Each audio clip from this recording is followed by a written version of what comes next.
your post-draft night press conference, or was it just kind of just? No, I planned it out. You know, I had one for yesterday, Mm-hmm. I had one for today, and then I got my draft party with my friends and my family tomorrow, and I got another one for that. Okay. Yeah. You got it all. Got it lined up. It's a lot of suits. Even the suit last night, almost Falcons colors, right? Almost. Maroon, almost in that red area. So, yeah. Whenever y'all are ready. Last 18 hours. What's it been like for you? I don't even know. I'm not gonna lie to you. It's been I'm in disbelief. It's been a great day. It's been from the time I got that phone call, from the time for the beginning of the draft. It was crazy, nerve-wracking, but a true blessing and a great opportunity for me and my family to just be here. So it's great. Jalon, it seemed like throughout this process, there was a wide range of areas where you were projected to go. What was your thought when the Falcons were the team on the phone? Hey, I was stoked. I was ready to work. I mean, it was a great opportunity for me, and like you said, there was this, that, and third, and I really didn't feed into it because it is what it is. But I'm just happy to be here. What was your reaction when you found out the news that the Falcons had traded back into the first round and picked up James Pierce Jr.? So I didn't know. I was doing like media and all the rest of these things, and then I'm driving to Charlotte, and I looked at my phone and I'm like, what? James Pierce is Atlanta Falcon? It was pretty special.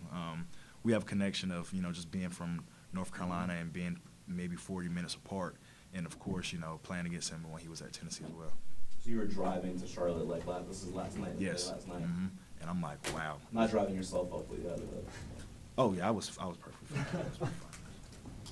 What was that plane ride like, getting to know him a little bit better, you guys both being from the show? It was, we were just, catching up. We've both been busy, and of course, we caught up at the combine, and then, of course, sitting there on the plane, just picking his brain, because, I didn't really get the opportunity to sit around him much just because we play against each other, but he's a great guy, and I'm excited to work with him. We heard Raheem Morris last night, talk about your versatility. It's clear that he's excited to add that to the defense. You have called yourself a chess piece. What are you bringing, and how is that versatility going to help this defense? Yeah, I'm here to be that piece. If they want me there, I'll be there. If they want me here, I'll be there. I'm just excited for the game plan to see what we're going to work with. What's the most important thing that Georgia's program and Glenn Schumann has taught you that you think will translate over for the Falcons? The whole program, they taught me how to work. I knew how to have a consistent work and grind before high school, but being at Georgia, you got to work hard. And if you work hard, you're going to be successful. And just keeping that mentality of being able to be determined and work hard should excel my career to the next level. Having another former Bulldog in Leonard Floyd here in Atlanta, how excited are you to really get to work with him? It's great. I mean, I'm just excited to be here. I mean, I'm excited to be with everybody in the locker room, especially, of course, we got a couple dogs on the roster, himself, and then, of course, Charlie Warner as well. So it's a little homecoming. Jalon, you seem to have a really wonderful family around you. Just what's all of their support meant to you throughout, even before Georgia, just through all this? It means a lot, my dad being a coach himself, my mom being a coach's wife, and, having her career as well. Our schedules are hectic. It was his schedule and then my schedule and, of course, my younger brother's schedule as well. But they still find a way to come support, regardless if it's my aunts, uncles, cousins, somebody's always there for support, and I appreciate them so much for taking the time and for being there for me and my younger brother. You spoke yesterday about Micah Parsons being a mentor type person and helped you in your career. Did he reach out to you yesterday, and also did any Falcons veterans reach out to you? Yeah, Micah, we haven't spoke yet, but we'll probably link up or talk about it later on. But yes, Micah is a great asset for me. Being the person he is as a hard worker, being a great player, a great person. Most definitely a great person, and just giving me advice during just the whole process, the whole combine, pre-draft process, all that, and of course just being that role model and that older brother role for me as well, just to make sure I'm all right. And of course, yeah, I got a text earlier from AJ, so it's pretty cool just to see that, you know, and it's good to be welcomed in. Raheem was reluctant to make too big a deal about having you in the same sentence with Micah, because that's a lot to put on a guy. Do you worry about trying to set that kind of standard for yourself?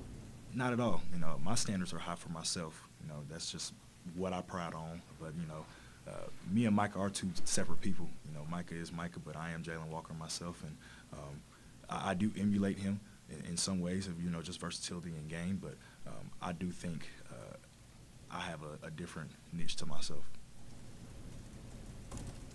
Jalon, there's forever been a contingent of people who are convinced the Falcons were never going to draft a Georgia guy early in the draft. Is that something from your position that you were ever aware of? Is that something that you heard? I mean, if it was, it was. I mean, I'm here now, so I mean, it's just an opportunity, a great blessing to have to be here. So.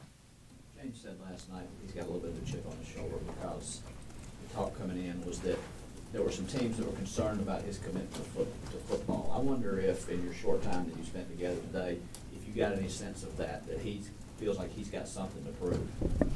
James he's on a mission. You know, we're all on a mission. You know, and we are here today because we have a mission. We have a pride about how we perform and how we go about things. And my goal for me and James is just to keep pushing each other to the best ability we can. Do you feel like you guys kind of complement each other as far as what you can do, you know, on the field? Yeah, I mean, if I'm left, he's going to be right. And if he's right, he's going to be left. Or vice versa. If I'm back, he's going to be on the line. You know, I feel like our games do complement each other. You know, it's just a different way that we play, but we do play it at a high level. I want to say Terry mentioned last night that when they had the event out here that it was you and him kind of just chatting the whole time. What do you recall about that? Yeah, we were the local day. That was last week. Came out and it was great. I mean, it was just an opportunity for him just to talk and get to know each other a little bit more and just recap. And he's telling me about, you know, the new upgrades coming around to the building. Got to meet his son, things like that. I mean, it was really informal, but it was a great conversation that I had with him. What do you feel like you maybe even learned about him at that time? He's very smart to begin with, but he is someone that the Falcons organization is gladly to have. He is on a mission, and he is setting things up to put this program on the rise. What are you most excited about? Hey, I'm just taking it day by day. I was excited just to put the hat on yesterday. I'm excited to be in the building today, and I'm excited just to get to work. I mean, it's coming fast, but, you know, I'm always ready. Is there anyone on the team you particularly can't wait to, like, learn from or pick their brain? Really, everyone, you know, just because I've been in the locker room with different players and with different backgrounds, and it's something that I'm coming into and just, you know, just seeing what they say with some advice, just listening and hearing them out, you know, just trying to make myself a great welcome. What kind of asset are you in the locker room then? Are you more of an observer or vocal? I say both. Of course, you know, being at Georgia, I was that leader for that team with plenty of other guys. But there's certain ways you lead. Certain guys lead in certain ways, and I feel like I have the mix both of being able to observe, because if you can talk to some guy some way, you could talk to another guy another way, just because if you observe and see how they react to some things, it's how you can boost the relationship within the system. Did they pick both of you guys up in Charlotte today? Yes.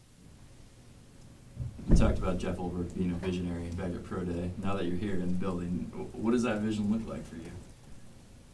Yeah, exciting work.